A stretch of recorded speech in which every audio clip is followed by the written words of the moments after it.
الرحيم الحمد لله رب العالمين والصلاة والسلام على أشرف الأنبياء والمرسلين نبينا محمد وعلى آله وصحبه أجمعين اللهم صل على محمد وعلى آل محمد كما صليت على إبراهيم وعلى آل إبراهيم إنك حميد مجيد اللهم بارك على محمد وعلى آل محمد كما باركت على إبراهيم وعلى آل إبراهيم إنك حميد مجيد اللهم علمنا بما ينفعنا وانفعنا بما علمتنا إنك على كل شيء قدير. معزز مشارکین حضرات، کتاب نواقض الاسلام کے آخری مرحلے میں ہم داخل ہو چکے ہیں. اس کتاب کے اندر جیسا کہ اس وقت تک ہم پڑھتے آ رہے ہیں ایسے چند امور کو ذکر کیا گیا ہے جن کو نواقض اسلام کہا جاتا ہے، نواقض ایمان کہا جاتا ہے، نواقض توحید کہا جاتا ہے. ایسے اعمال جن کے ذریعے سے ایک انسان کی توحید میں جو ہے وہ خلل پڑتا ہے، وہ اعمال کچھ اس میں ذکر کیے گئے ہیں. اور اس میں سب سے پہلی بات جو ہم نے لی تھی، جو ایک انسان کے ایمان اور عمل صالح کو ختم کرتا ہے، وہ شرک باللہ ہے. وہ اللہ کے ساتھ شریک ٹھہرانا ہے، عبادات میں اللہ کے ساتھ کسی کو شریک ٹھہرانا ہے. دوسری چیز جو ہم نے اس میں پڑھی تھی کہ اپنے اور اللہ کے درمیان انسان کچھ وسیلے بنائے گا خود ساختہ، اور ان سے دعائیں مانگے گا، ان پہ بھروسہ کرے گا، ان سے دعائیں مانگے گا، شفا مانگے گا، تو یہ بھی ایک انسان کے ایمان کے لیے خطرے کا باعث بنتی ہے. تیسری چیز جو ہم نے پڑھی تھی اس میں کہ جو مشرکین کو کافر نہ کہے یا ان کے کفر میں شک کرے یا ان کے مذہب کو صحیح قرار سمجھے، تو یہ بھی ایک ایسا امر ہے جو ایک انسان کے ایمان کے لیے جو ہے خطرہ ہے اور ایمان کو ختم کرنے والا ہے. چوتھی چیز جو ہم نے پڑھی تھی اس میں کہ نبی کریم صلی اللہ علیہ وسلم کے علاوہ کسی اور کے طریقے کو جو مکمل سمجھے گا، جو یہ عقیدہ رکھے گا کہ نبی کے علاوہ صلی اللہ علیہ وسلم کے علاوہ کسی اور کا طریقہ جو ہے وہ زیادہ بہتر ہے، یہ بھی ایک انسان کے ایمان کو جو ہے ختم کر دیتا ہے. اسی طرح پانچویں چیز جو ہم نے دیکھی تھی اس میں وہ تھی کہ من ابغض شیئا مما جاء به الرسول صلی اللہ علیہ وسلم، کوئی ایسی چیز کا کسی ایسی چیز سے بغض رکھنا، اس کو ناپسند کرنا جو رسول صلی اللہ علیہ وسلم لے کر آئے تھے. آپ علیہ الصلوۃ والسلام کی لائی ہوئی شریعت میں سے کسی بھی معاملے میں، کسی بھی کام میں، کسی بھی عمل کو جو ہے اس کو ناپسند کرنا، یہ بھی ایک انسان کو جو ہے دائرۂ کفر میں لے جاتی ہے. چھٹی چیز ہم نے دیکھی تھی کہ نبی کریم صلی اللہ علیہ وسلم کے لائے ہوئے اس دین کو، اللہ کے دیے ہوئے دین کے کسی بھی عمل کو، کسی بھی ثواب یا عقاب کو جو ہے اس کا مذاق اڑانا، دین کی کسی بھی چیز کا مذاق اڑانا، یہ بھی ایک انسان کو ہے جو ہے دائرۂ اسلام سے خارج کر دیتا ہے. اور ساتواں امر جو ہم نے اس میں پڑھا تھا وہ تھا سحر، جو کل ہم نے اس کے حوالے سے پڑھا تھا. السحر جادو، السحر جو ہے نا جادو، ومنہ الصرف، کل اسی پر ہم نے جو آخری درس میں گفتگو کی تھی. ومنہ الصرف، جادو اسی سے ہے پھیرنا بھی. پھیرنے سے مراد ہے کہ دلوں کو پھیرنا جادوئی عمل سے. بعض مرتبہ یہ طریقہ اپنایا جاتا ہے اور یہ شیطانی عمل ہے اور شیطان چاہتا بھی ہے، جیسا کہ قرآن کی سورہ بقرہ کے اندر غالباً 102 آیت نمبر ہے کہ جو شیطان ہے وہ چاہتا ہے، اس کا آخری جو اس جادو کے ذریعے سے کوشش ہوتی ہے وہ ہوتا ہے میاں بیوی کے درمیان پھوٹ ڈالنا، نفرت ڈالنا، ایک دوسرے کو دور کر دینا جادوئی عمل سے. دلوں کو پھیرنا، ومنہ الصرف، اسی سے ہے دلوں کو پھیرنا، یعنی ان کو آپس میں شیطانی عمل سے، جادوئی عمل سے جو ہے ان کے بیچ جو ہے وہ محبت کے بجائے نفرت ڈال دینا، دلوں کو پھیر دینا ایک دوسرے سے. تو آگے کہتے ہیں مصنف رحمہ اللہ ساتھ میں ہی والعطف، اور اسی سے دوسری چیز یہ ہے عطف، دلوں میں ایک قسم کا محبت پیدا کرنا، جھکاؤ میلان پیدا کرنا، اور یہ بھی شیطانی طریقوں سے، جادوئی طریقے سے جو ہے ایک دوسرے کے بیچ جو ہے وہ محبت کا وہ پیدا کرنے کی کوشش کرنا۔ آگے کہتے ہیں مصنف رحمہ اللہ اسی حوالے سے فمن فعله او رضی به کفر، جس بھی انسان نے یہ جادو والا عمل جو ہے کیا، جادوگری سیکھی یا اس سے راضی ہوا، یا جادوگری سیکھی یا اس سے راضی ہوا، کفر وہ بھی جو ہے دائرہ کفر میں چلا جاتا ہے، کافر بن جاتا ہے۔ اور دلیل بھی مصنف نے ساتھ میں دے دی، وما يعلمان من احد حتى يقول انما نحن فتنة فلا تكفر، وہ دونوں بھی جب کسی شخص کو نہیں سکھاتے تھے سوائے یہ کہہ دیتے تھے کہ یہ جو ہم ایک آزمائش ہے، آپ کفر نہ کرو، جو جادو ہے یہ کفر ہے۔ کل بھی اس حوالے سے ہم نے گفتگو کی تھی، اور آج مزید اس پر تھوڑی سی اور گفتگو کر لیں گے، کیونکہ جہاں پر ایمان جو ہے کمزور پایا جاتا ہے، جس معاشرے کے اندر توحید کمزور پائی جاتی ہے، وہاں پر ہی یہ جادوگری کا زیادہ جو ہے وجود بھی ہوتا ہے۔ یہ پیر و فقیر زیادہ انہی علاقوں میں پنپتے ہیں، انہی علاقوں میں اپنے آپ کو جو ہے لوگوں کے سامنے ظاہر کرتے ہیں، جہاں پر توحید میں لوگوں کو کمزوری ہوگی، جہاں پر لوگوں کے دلوں کے اندر یہ چیز ہوگی کہ علم غیب جو ہے، نفع و نقصان کے مالک جو ہیں کچھ مخلوقات میں بھی ہیں، انسانوں میں بھی پائے جاتے ہیں، حالانکہ علم غیب یہ اللہ کی صفت ہے، نفع و نقصان کا مالک یہ صرف اللہ کی ذات ہے، اللہ کے علاوہ کسی کو ان چیزوں کا اختیار نہیں ہے کہ وہ کسی کو نفع یا نقصان پہنچا سکے، یا پھر جو علم غیب کا جو وہ دعویٰ کرتے ہیں۔ ہم نے جیسا کہ اصول الثلاثہ کے اندر پڑھا تھا کہ جو یہ دعویٰ کرے گا کہ اس کے پاس علم غیب ہے تو وہ طاغوت میں سے ہے،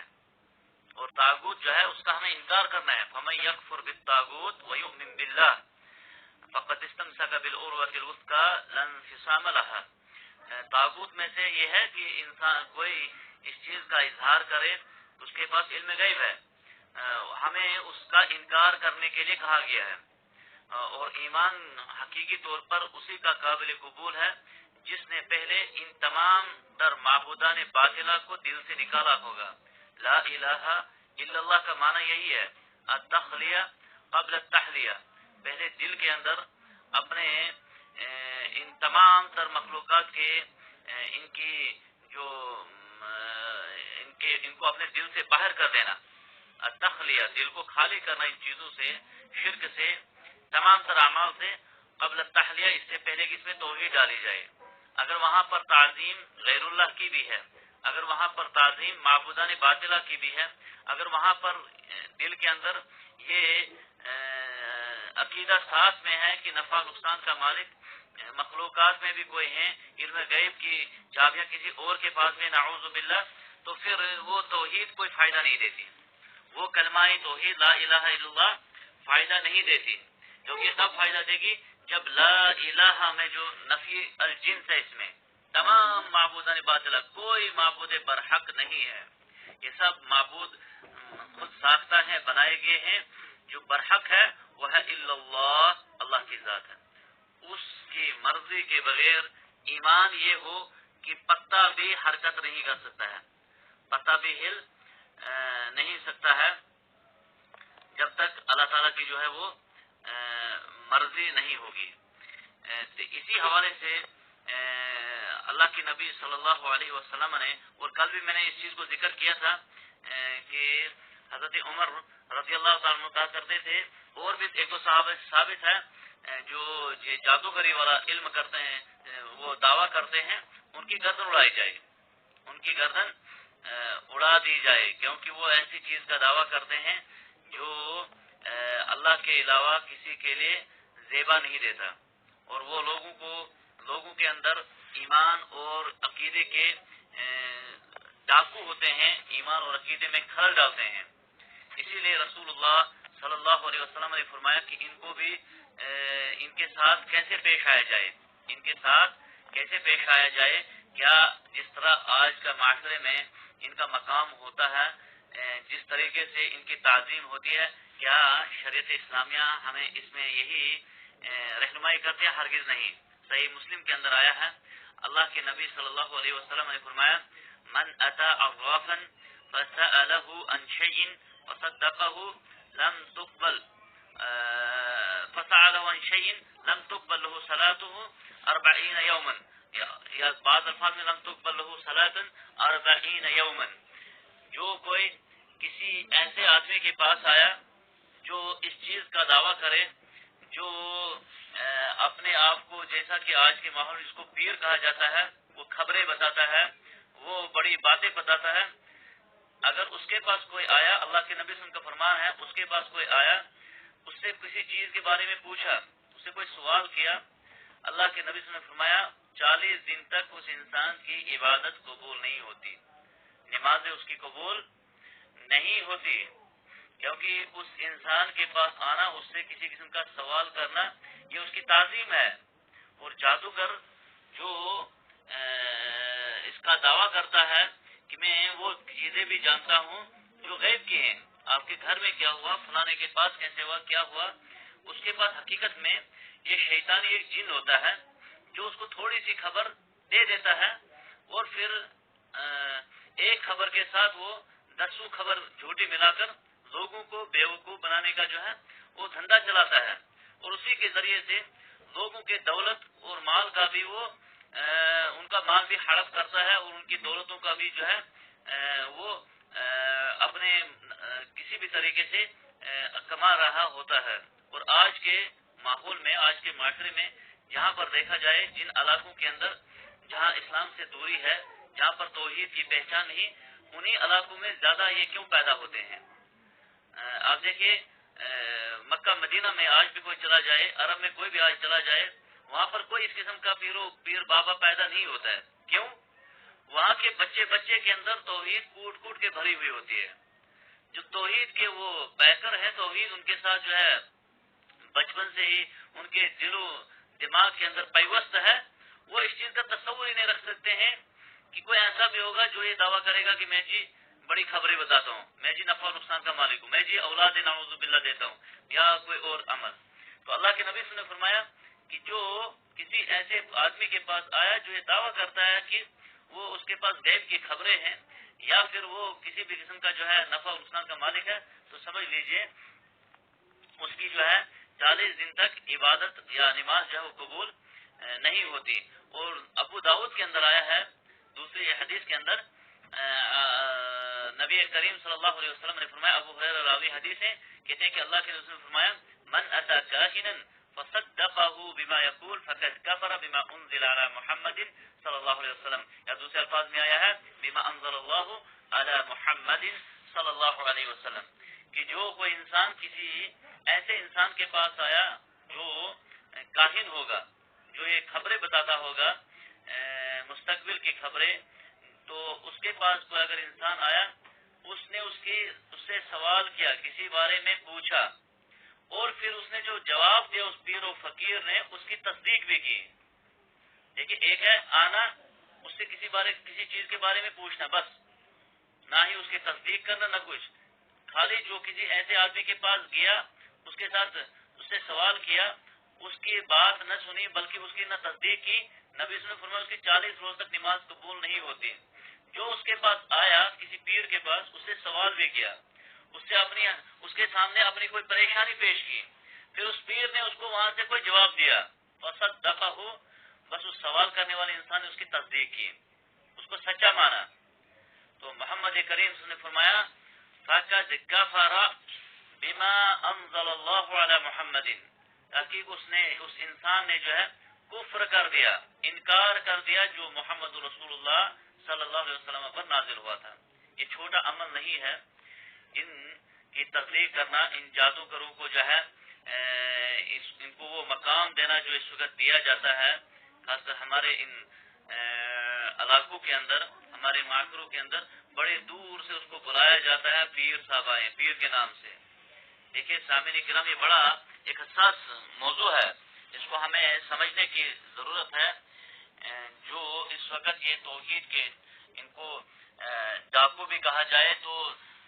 زیادتی نہیں ہوگی، جو لوگوں کے اندر کچے ایمان والوں کو جو ہے وہ اسلام سے کس طریقے سے دور کرتے ہیں۔ نبی نے فرمایا جو اس کے پاس آیا، اس کو کسی چیز کے بارے میں پوچھا، پھر اس نے جو جواب میں کہا اس کی تصدیق اگر جس نے کر دی تو اس نے کفر کیا، اس نے انکار کیا جو محمد رسول اللہ صلی اللہ علیہ وسلم پر نازل ہوا، یعنی جو قرآن اور حدیث یا جو اسلام لے کر آئے تھے اس کا انکار کیا کسی انسان نے جس نے اس کسی پیر کی بات کو سنا پھر اس کی تصدیق کی، اس کو سچا مانا۔ تو ظاہر سی بات ہے جو کسی ایسے آدمی کے پاس جائے گا، کسی ایسے آدمی سے پاس جائے گا، اس کی تو تصدیق ہی کرنے کے لیے جاتے ہیں، پھر وہاں سے کیا کرتے ہیں، وہاں سے شرک شروع ہوتا ہے، وہاں سے شرکیات کے اعمال شروع ہوتے ہیں۔ پھر وہ شرکی اعمال کیسے شروع ہوتے ہیں؟ کبھی وہ اپنے تعویذ دے کر، کبھی وہ اپنے دوسرے جو ہے وہ طریقے اپنا کر جو ہے ان کو آہستہ آہستہ جو ہے اس چیز سے نکال رہے ہوتے ہیں کہ نفع و نقصان کا مالک یا علم غیب نعوذ باللہ یہ کسی انسان کے پاس بھی ہے، کسی انسان کے پاس بھی ہے۔ حالانکہ اس زمین پر اس مخلوقات میں سب سے افضل جو ہے وہ ہے محمد رسول اللہ صلی اللہ علیہ وسلم۔ ان سے بھی اللہ رب العالمین نے یہ اعلان کروایا تھا کہ محمد صلی اللہ علیہ وسلم آپ بھی اعلان کر دیجئے قل لا املک لنفسی نفعا ولا ضرا، آپ کہہ دیجئے، یہ قرآن میں ہے کہ محمد صلی اللہ علیہ وسلم نے فرمایا، خود قرآن کے ذریعے سے اعلان کروایا، کہا کہ اللہ تعالیٰ نے کہا محمد صلی اللہ علیہ وسلم آپ اعلان کروا دیجئے، اعلان کیجئے آپ یہ کہ میں بھی اپنے آپ کو بھی نفع و نقصان کا مالک نہیں ہوں سوائے اس چیز کے جو اللہ تعالیٰ نے لکھا ہوگا، جو اللہ تعالیٰ نے لکھا ہوگا۔ تو رسول اللہ صلی اللہ علیہ وسلم کی جو ہے اس چیز کے مالک نہیں ہیں، ولا اعلم الغیب، اور نبی سے یہ بھی اعلان کروایا گیا کہ آپ کہہ دیجئے میں علم غیب بھی نہیں جانتا، غیب کا علم بھی میرے پاس نہیں ہے۔ غیب کا علم اگر رسول اللہ صلی اللہ علیہ وسلم کے پاس ہوتا تو آپ علیہ السلام کی مبارک زندگی میں بے شمار ایسے واقعات پیش ہوئے جو پیش نہ ہوتے اگر نعوذ باللہ ان کے پاس علم غیب ہوتا۔ بدر کے احد کے موقع پر جو ہوا تھا، جو امی عائشہ کو اس کو تہمت لگی تھی، یا اسی طرح وہ 70 قرہ کو شہید کیا گیا تھا، اگر اللہ کے نبی صلی اللہ علیہ وسلم کو نعوذ باللہ علم غیب ہوتا تو شاید یہ واقعات نہ پیش آتے۔ لہذا جو یہ دعویٰ کرے گا کہ اس کے پاس علم غیب ہے، جو یہ دعویٰ کرے گا وہ نفع و نقصان کے کچھ اس کے پاس بھی چابیاں ہیں، وہ اسلام سے، دائرہ اسلام سے خارج ہے، وہ کفر کا جو ہے وہ شہ سوار ہے، اہل کفر کی وادیوں میں ہے۔ وہ ایک مسلمان کو چاہے ایسے اعمال سے بھی اور ایسے اشخاص سے بھی اور ایسے لوگوں سے بھی بچنا، دور رہنا، اپنے ایمان کی حفاظت کرنا، اور جو یہ جادوگری کا جو عمل ہے اس سے اپنے معاشرے کو جو ہے پاک و صاف رکھنا، اور جہاں پر یہ بیماری آ چکی ہے وہاں پر جو ہے اس کا جو ہے علاج وہ جو ہے وہ شرعی طریقے سے کیا جائے، ہمارا قرآن جو ہے وَنُنَزِّلُ مِنَ الْقُرْآنِ مَا هُوَ شِفَاء، اللہ تعالیٰ نے اس قرآن کی ایک صفت بیان کی ہے، جو قرآن ہم نے نازل کیا ہے اس کے اندر مومنوں کے لیے شفا ہے، اس کے مومنوں کے لیے شفا ہے۔ اس کے ذریعے سے یہ دم یا جس کو جو قرآن کی آخری 2 سورتیں ہیں معوذتین ہیں، رب العالمین نے ان کو جو نازل کیا ہے، نازل کرنے کی وجہ یہی ہے کہ آپ علیہ الصلوۃ والسلام پر بھی ایک یہودی وہ جو ہے وہ جادوگری کیا ہوا تھا، تو یہ معوذتین رب العالمین نے نازل کی۔ تو قرآن جو ہے شفا ہے، تمام بیماریوں کا اس میں شفا ہے، رب کا کلام ہے، برکت والا کلام ہے، تو اسے چھوڑ کر ہمیں دوسرے طریقے اپنا کر اپنے ایمان کو خطرے میں نہیں ڈالنا چاہیے۔ اللہ تعالیٰ سے دعا ہے کہ اللہ ہمیں توحید کو سمجھنے کی توفیق عطا کرے اور ان اعمال سے بچنے کی توفیق دے جو ہمارے ایمان کے لیے باعث خطرہ ہوں، ایمان کو جو ہمارے جو ہے وہ نقصان میں ڈالے۔ اقول قولی ھذا